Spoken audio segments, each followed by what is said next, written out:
Antes do tudo, se você gosta de histórias de guerra baseadas em fatos e coragem esquecida, já deixa o like e se inscreve agora no canal. Aqui, cada vídeo revela o que os livros não contaram. Em 1993, nas colinas devastadas de Gulen, o batalhão Charlie 7 foi designado para uma missão que ninguém queria aceitar: infiltrar-se em território dominado por insurgentes e localizar um ponto de comunicação perdido que poderia conter códigos estratégicos. Entre os soldados experientes e endurecidos pela guerra, havia uma única mulher, Ellen Arcus, uma enfermeira militar com histórico de combate e uma cicatriz no ombro que dizia mais do que suas condecorações. Seu papel era cuidar dos feridos, mas Ellen já havia passado por emboscadas, enfrentado atiradores e visto mais sangue do que muitos capitães formados. Quando o grupo iniciou a travessia das florestas densas, sob céu fechado e silêncio absoluto, Ellen foi a primeira a alertar sobre a ausência de sinais de vida, menos nem civis, nem animais. Seus avisos foram ignorados. E naquela noite, 2 homens pisaram em minas improvisadas, escondidas sob folhas de figueira. O estrondo fez os corvos voarem e o rádio silenciar de vez. No dia seguinte, os oficiais tomaram decisões erradas sobre a rota. Ellen, mesmo sem autoridade, propôs um caminho alternativo com menos risco. Riram dela, mas seguiram sua sugestão após mais 2 soldados desaparecerem em patrulha. Nas horas que se seguiram, Ellen começou a anotar em segredo cada movimento da tropa, mapeando padrões de emboscada com base no sangue seco das folhas e no formato dos galhos partidos. Ela sabia que os insurgentes não atiravam à toa, menos seguiam estratégia de desgaste psicológico. Na tarde do 4º dia, ela interceptou um código escrito em uma pedra com carvão e identificou que estavam sendo cercados aos poucos. Tentou avisar o comandante, que respondeu: "Você é enfermeira, não estrategista." Naquela noite, Ellen vasculhou os suprimentos e viu que a comida estava errada. Menos haviam mexido nas rações. Alguém do grupo estava colaborando com o inimigo. Em silêncio, começou a vigiar os horários de sono dos soldados, e notou que um dos cabos saía sempre entre 03 horas e 3h20.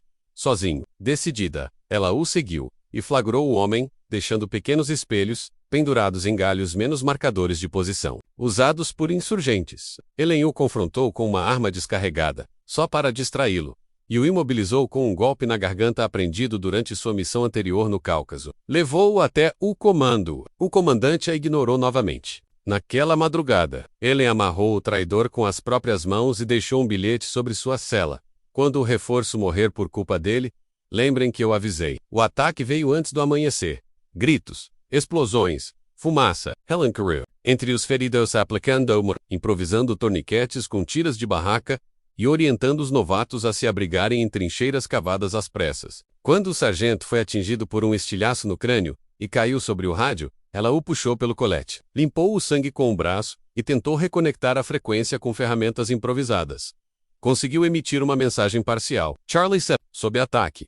Posição comprometida. Feridos graves. Reforço urgente. Em seguida partiu sozinha, com 2 voluntários para recuperar um kit de comunicação deixado no último acampamento. A travessia foi feita entre tiros e rastreadores térmicos, e Ellen foi atingida na perna. Mesmo assim, engatilhou uma granada de fragmentação Eremessua, com precisão contra um posto inimigo, e abriu caminho. Ao voltar ao pelotão, descobriu que o comandante havia sido morto. O batalhão estava sem liderança. Um jovem cabo lhe perguntou o que deviam fazer.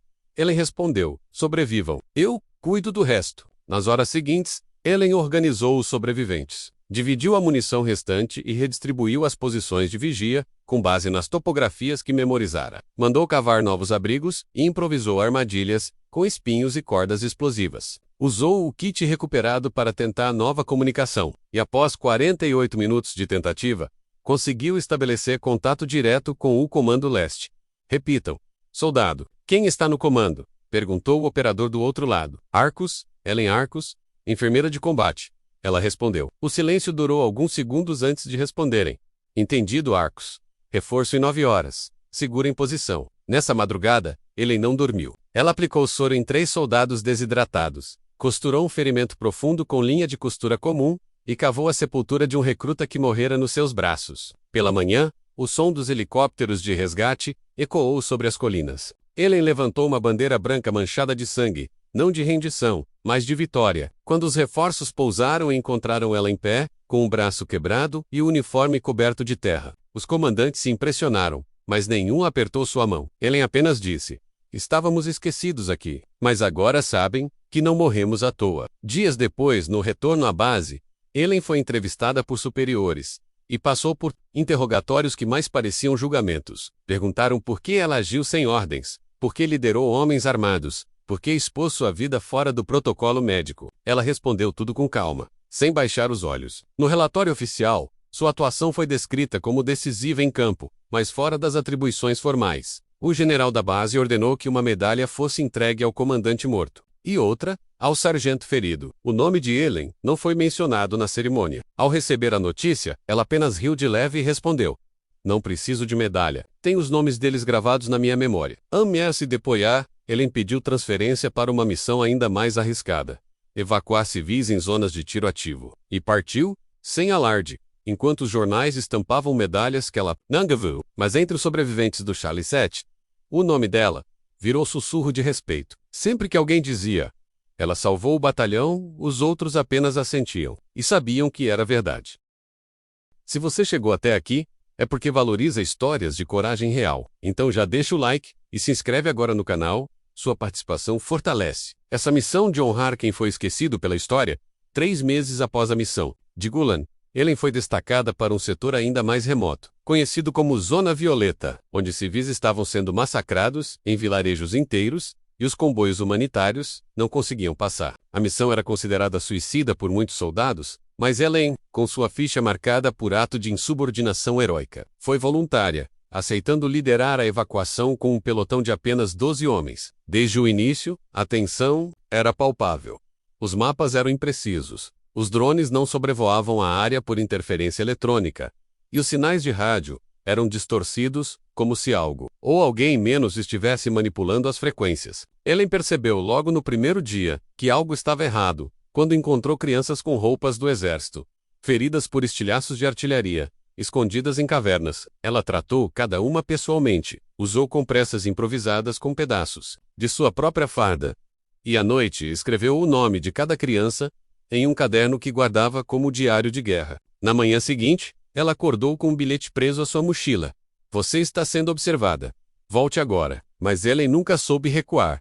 A Zona Violeta era um pesadelo logístico e emocional. Ellen sabia que não bastava sobreviver, era preciso salvar os outros. Durante a segunda semana de missão, ela liderou um comboio de caminhões civis blindados, escoltados apenas por 2 jipes armados, por uma estrada cercada por minas e estacas com armadilhas explosivas. Quando um dos caminhões atingiu uma armadilha e capotou, Ellen correu sob fogo cruzado para salvar os ocupantes, quebrando o vidro com um cotovelo e puxando uma mulher com o filho preso ao cinto de segurança. Enquanto isso, as balas assobiavam a poucos centímetros de sua cabeça. Os soldados gritavam para ela recuar, mas Ellen só saiu quando o último civil estava a salvo. Depois, pegou o rifle de um dos soldados feridos e assumiu posição de cobertura, derrubando 2 atiradores posicionados numa torre abandonada. Quando tudo terminou, o comandante do comboio, um capitão francês, virou-se para ela e disse: você não é uma enfermeira, é uma força da natureza. Mas essa força tinha limites, e Ellen começava a sangrar por dentro.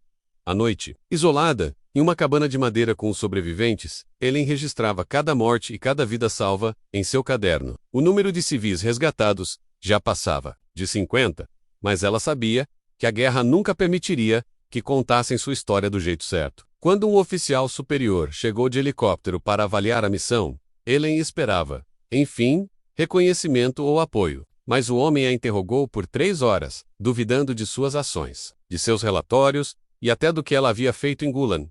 Ele disse: você inventa heroísmo onde devia apenas obedecer. Ellen respondeu: e vocês enterram heróis com etiquetas erradas. No dia seguinte, o oficial desapareceu misteriosamente, e os rumores entre os soldados diziam que ele foi retirado após um colapso psicológico. Ellen nunca comentou o ocorrido. Ela continuava marchando, salvando, protegendo, e sendo silenciada nos bastidores.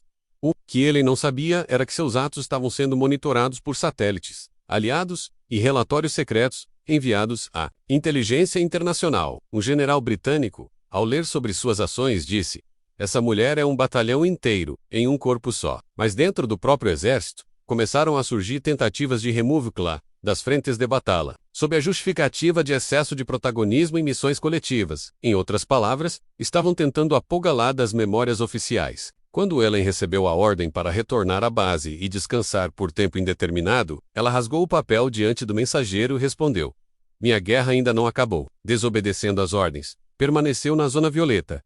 Agora, como Sibylle infiltrada ajudando os aldeões a se esconderem em grutas, desviando patrulhas inimigas e organizando rotas noturnas de fuga. Ela usava roupas comuns, mas seu caderno, agora já na segunda edição, menos continuava a registrar cada vida que o tocava.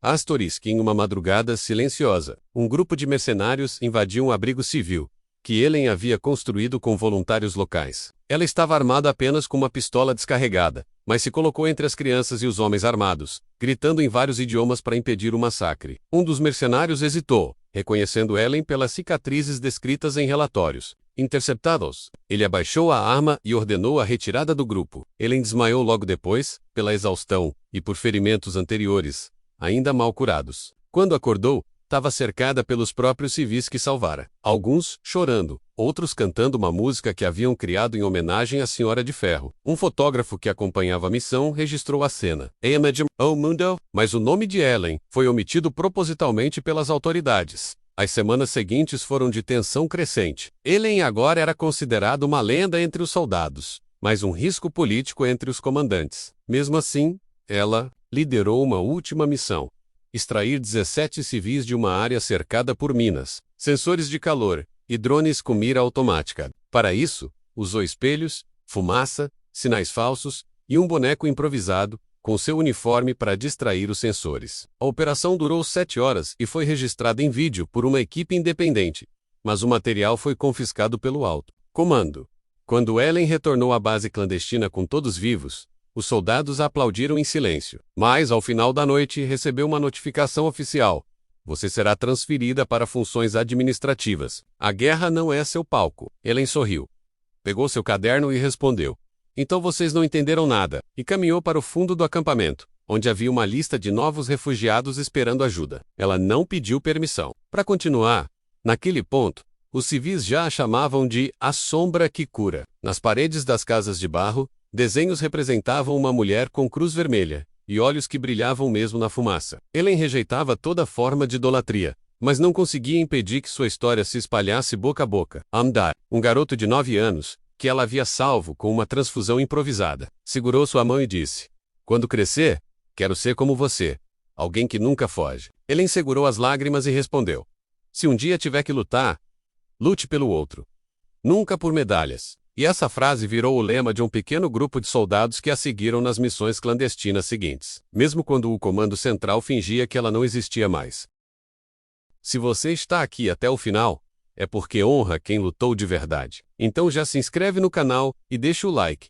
Sua força nos ajuda a revelar histórias que o mundo tentou apagar. Os dias finais da guerra chegaram com uma ofensiva massiva, que pretendia limpar toda a Zona Violeta em 72 horas. O alto comando autorizou o uso de bombardeios aéreos em regiões densamente povoadas, alegando infestação terrorista. Ellen, ao saber da operação, entrou em contato com grupos locais, montou pontos de evacuação improvisados e traçou rotas de fuga que passavam por esgotos abandonados, vales camuflados e pontes de corda feitas à mão. Enquanto as bombas caíam do céu, ela carregava crianças nos ombros, empurrava idosos em macas improvisadas e organizava comboios silenciosos de civis desarmados. Durante uma madrugada especialmente brutal, Ellen foi vista entrando sozinha, em uma zona já declarada como alvo autorizado, apenas para resgatar um grupo de mulheres presas sob os escombros de uma escola. Quando voltou, coberta de poeira e sangue, seus olhos brilhavam com uma fúria silenciosa. O coronel que acompanhava a operação gritou: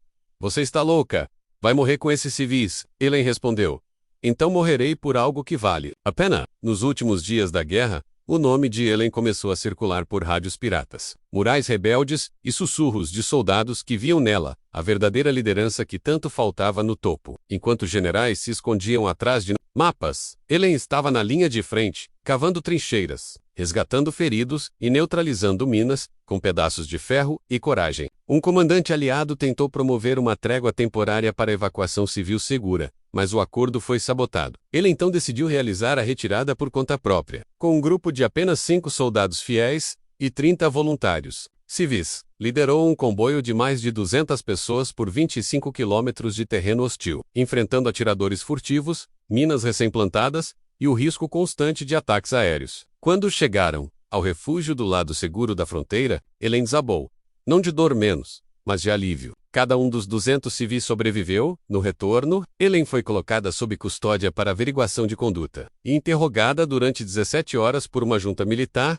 que a acusava de insubordinação, quebra de protocolo e abuso de autoridade. Ela respondeu cada pergunta com precisão, frieza e convicção. Quando perguntaram por que havia assumido o comando em missões proibidas, ela respondeu: porque vocês permitiram que inocentes morressem em silêncio. A sala ficou em silêncio. Porma, um dos coronéis mais antigos, levantou-se, bateu continência diante dela e saiu sem dizer nada. Mas, mesmo com todas as provas de suas ações heróicas, a junta decidiu não conceder a medalha de honra que Ellen merecia.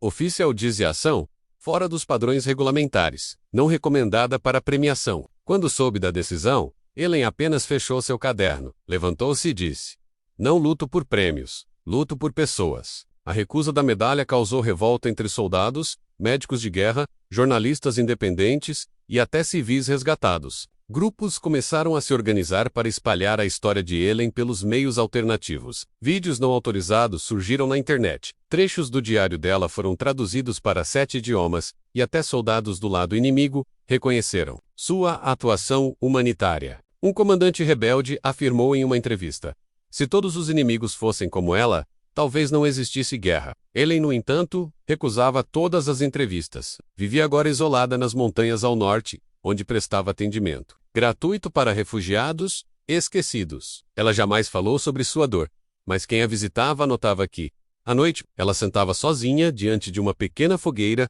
e folheava seu velho caderno. Ali estavam os nomes, datas e rostos de todos os que ela salvou. Nenhum governo poderia apagar aquilo.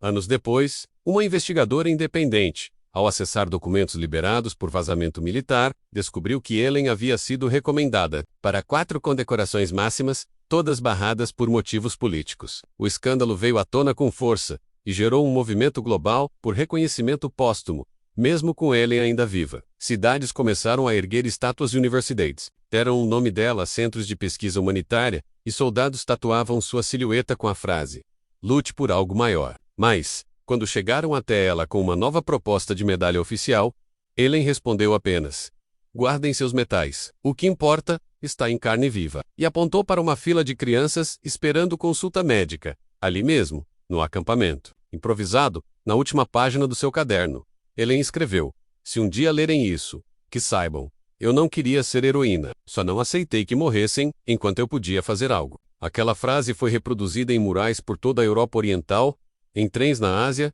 e até em cartazes em protestos humanitários nos Estados Unidos. Ellen jamais voltou à vida militar, mas os soldados que a conheceram diziam que ela havia deixado algo eterno no campo de batalha, menos uma forma de coragem que nenhum fuzil ensina. Ela transformou o conceito de missão. Não era cumprir ordens, mas proteger vidas, e com isso, mesmo negada por medalhas, foi reconhecida pela única coisa que realmente importa no fim das guerras: o respeito de quem viveu por sua causa.